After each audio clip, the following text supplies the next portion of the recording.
Oi, gente, bom dia. Bom dia, muito bom dia. Tô meio suado aqui, é porque tô chegando da academia. E aí, quando a gente chega da academia, ou quando a gente vai na academia, a gente fica pensando assim: como seria bom se eu pagasse uma pessoa para fazer isso para mim? Então, dá um dinheiro semanal, né? Dá um dinheiro semanal para alguém ir lá puxar uns ferros para mim, empurrar uns ferros com a perna, fazer uns agachamentos. Ia ser ótimo, não ia? Não ia, Sandra? A Sandra chegou aí, a Cláudia também. Ia ser muito bom se a gente bancasse alguém para ir lá na academia suar pra gente, assim, né, Carla? Pagar essa pessoa para fazer isso pra gente. E no final do ano, você ter o corpo dos sonhos. Você emagreceu tanto que você queria emagrecer, ficar sarado, ficar cheio de músculo ao final do ano. Você acha que aconteceria isso se eu terceirizasse a minha energia, se eu terceirizasse é, esse serviço? Você acha que eu ficaria melhor, em melhores condições físicas, se eu fizesse isso? Evidente que não, né? Seria ótimo, né, Cláudio? Mas é evidente que isso não vai acontecer, não é verdade? Mas a gente, de certo modo, a gente terceiriza e a gente espera um resultado melhor para a nossa vida, mesmo terceirizando outras coisas. A gente não vai terceirizar a caminhada, a corrida, a academia, essas coisas a gente não vai terceirizar. Mas há outras coisas que a gente terceiriza. E é sobre isso que a gente vai conversar hoje. A princípio, vamos pensar no termo terceirizar. Significa você usar as instalações, os equipamentos, a força de trabalho de uma outra pessoa para produzir alguma coisa no seu lugar. Por exemplo, eu trabalho com personalizados. Então eu faço caneca, camisa, squeeze, né, que é as garrafas de alumínio. Eu faço azulejo, quadro, caricaturas, faço um monte de coisa. Mas eu não faço ainda coisas como adesivo, eu não faço ainda coisas como é, ter,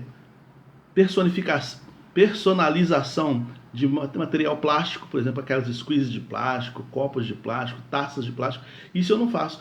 Toda a parte que eu não faço, eu terceirizo. Eu não perco o cliente. Se o cliente falar, eu estou precisando de 500 taças de plástico para o aniversário, não sei das quantas, alguma coisa vai acontecer. Eu terceirizo, eu sei quem faz. Então eu levo o serviço para ele, a gente faz, eu faço a arte, ele faz a outra parte que eu não faço e a gente entrega para o cliente e a gente não perde o cliente. Acontece que quando você terceiriza, você diminui o ganho.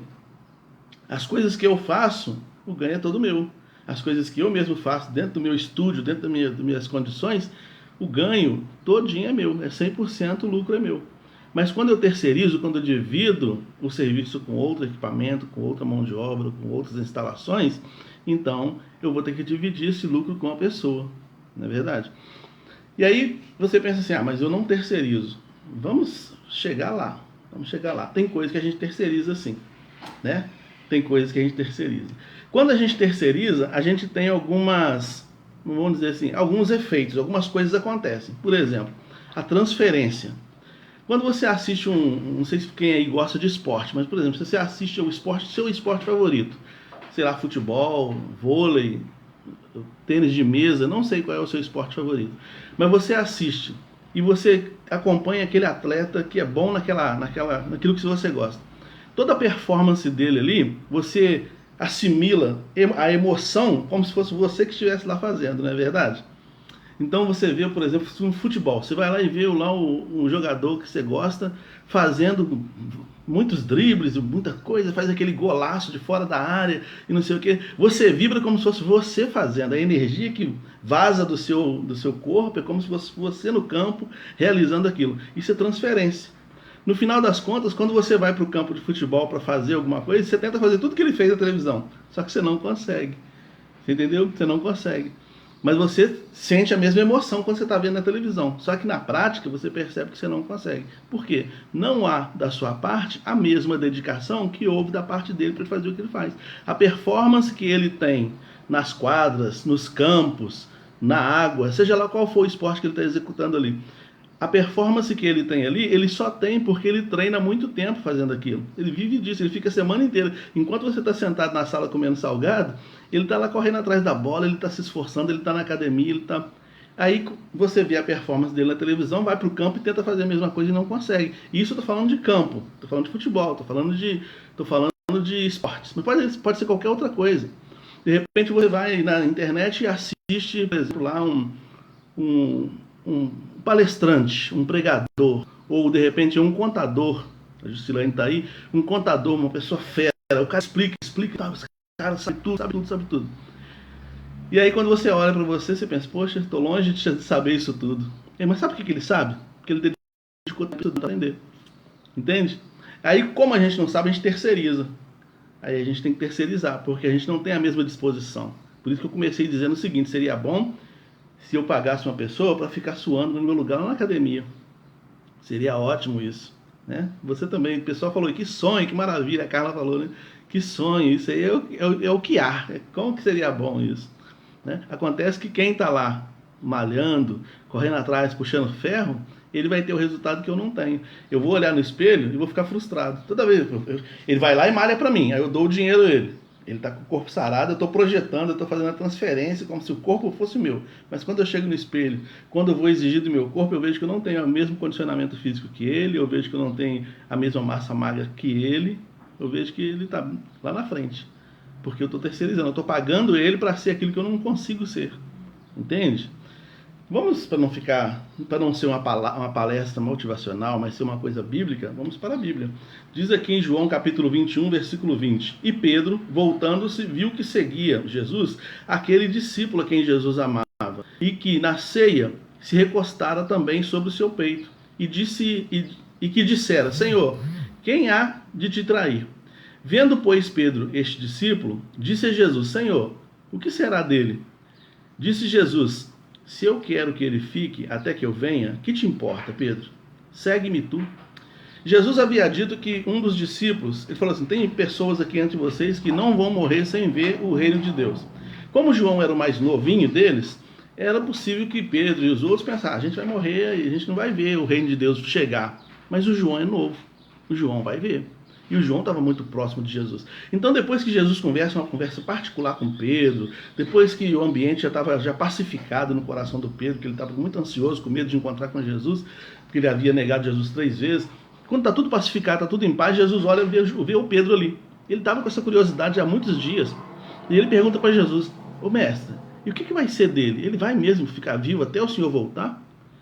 Aí Jesus fala com Pedro, Senhor Pedro, deixa eu te falar uma coisa. Se eu quero que ele fique até que eu volte, é com ele e eu. Quanto a você, segue-me você. Ou seja, cuida da sua vida espiritual, Pedro. Cuida das suas implicações, cuida das suas agendas. Deixa a agenda do João com o João. Deixa o meu relacionamento com o João. Não se preocupa com isso, não. Não terceiriza, não, Pedro. Você quer ter a emoção, está querendo viver a emoção do João na sua própria carne. Essa é a emoção do João. Você está querendo viver a experiência do João na sua vida, mas não tem jeito, essa é dele. Terceiriza não, porque a gente terceiriza a fé muitas vezes, né? A gente quer que o pregador fala aquilo que eu gostaria de falar, a gente quer que o pregador evangelize aquilo que eu gostaria de evangelizar, a gente quer que o pregador ore como a gente gostaria de orar, a gente quer que ele leia a Bíblia pra gente, que ele explique a Bíblia pra gente, a gente quer que ele faça tudo pra gente, viva a fé pra gente, seja crente por mim, seja o crente que eu não consigo ser. Mas aí quem perde na experiência é a gente, quando eu faço isso. Eu me lembro quando eu me converti, gostava muito de ler a Bíblia, estudar e entender, mas naquela época, em 95 mais ou menos, comentários bíblicos eram muito caros. Era tipo assim, 3, 4 vezes mais do que eu ganhava por mês para eu comprar aqueles livrões grossos, aqueles catatão, vários livros, né? Para conseguir entender versículos da Bíblia, comentários de pastores renomados. Então era caro comprar isso, um dicionário bíblico então era muito caro. Hoje em dia você encontra comentários bíblicos de graça na internet, de confiança. Hoje em dia você encontra dicionário bíblico a menos de R$150, dicionário bom. Você pode comprar na internet ou na loja física. Hoje em dia está tudo mais fácil. Hoje em dia você tem inteligência artificial que te ajuda muita coisa, mas a gente não estuda, a gente não quer estudar. A gente quer que alguém estude e explique pra gente. É mais fácil terceirizar. Só que a gente perde na experiência. Entendeu? Nessa época eu não tinha condições de comprar, eu tinha que estudar a Bíblia pela Bíblia. Então o pastor me ensinou o método de interpretação da Bíblia pela própria Bíblia, que é um princípio da hermenêutica, que é a matéria que fala sobre sobre o fato de você conseguir, eu estou tentando achar a palavra aqui, hermenêutica é a matéria que te ensina a você decifrar o texto, a você estudar o texto com mais profundidade, né? Então, por exemplo, você faz um estudo sistemático, eu quero estudar sobre anjo. O que são os anjos? Então eu vou perseguir ao longo da Bíblia tudo que fala sobre anjos. Vou anotando tudo direitinho, então eu vou perseguir. Eu estou fazendo um estudo sistemático sobre anjos. Eu quero estudar sobre comunhão. Então eu vou pesquisar dentro da Bíblia tudo que fala sobre comunhão. Era assim que eu estudava. Porque eu não tinha condição de comprar dicionários bíblicos, eu não tinha condição de comprar comentário bíblico. E como eu cresci, como foi bom. Se olhar um texto bíblico, você sabia a referência dele em outro lugar. Aqui está escrito em Mateus, mas Gênesis também fala isso. Êxodo fala aquilo outro. Lá em Números fala assim. Porque você já está com a mente treinada a buscar dentro da Bíblia o que você precisa. Isso acontece por causa de treinamento. Então, assim, era mais fácil terceirizar. Eu pergunto, pastor, o que você sabe sobre anjo? Aí meu pastor ia me explicar tudo. Mas eu ia perder a oportunidade de manusear o texto. Eu ia perder a oportunidade de mergulhar no texto. Sabe? Quando eu peço a alguém, ore por mim, é importante que as pessoas orem umas pelas outras, isso é bíblico. Mas eu preciso também dedicar um tempo à minha oração, ao meu relacionamento de oração com Deus, eu e Deus, porque isso vai me fazer crescer. Uma pessoa que passa mais tempo orando por mim do que eu mesmo oro por mim, eu vou ficar atrofiado na minha fé. Eu estou só usando uma muleta. Ele está malhando para mim. Entendeu? Ele está malhando para mim, está gastando o tempo dele por mim. E eu mesmo não estou gastando tempo nenhum com relação a isso. Então, essa geração nossa que está sem tempo para tudo, né? Cheio de ativismo, cheio de corre-corre para lá para cá, a gente terceiriza tudo, a gente terceiriza a atenção dos filhos. Quantas vezes você dá o celular para o filho, ou deixa ele plantado na frente da televisão, ou coloca ele em algum lugar para que você tenha tempo para viver a sua vida. E você não tem tempo para dar atenção para o seu filho, terceiriza a atenção do cônjuge. Né? A gente não dá atenção para o marido, para a esposa, para nada, que a gente quer estar focado. A gente vai terceirizando tudo, a gente terceiriza a fé, a gente terceiriza tudo. A gente vai terceirizando. Mas no final das contas, a gente quer um bom resultado. Né? A gente quer um bom resultado depois das contas. A gente quer ficar malhado sem ir na academia, pagando alguém para malhar para a gente. Entende? Então, assim, a terceirização, ela é boa, mas ela diminui o seu ganho. Ela diminui aquilo que você poderia ter. A experiência de você mesmo cavar o poço e beber a água é impagável. Então que Deus nos abençoe, Deus nos ajude. Marilda, um grande abraço. Jusilane, Alice, Carlinha, Cláudia, Ana. Sandra, tá sumida, hein, Sandra? Senti sua falta, Deus te abençoe, tá? Fique com Deus, até amanhã, 7:50, se Deus assim nos permitir.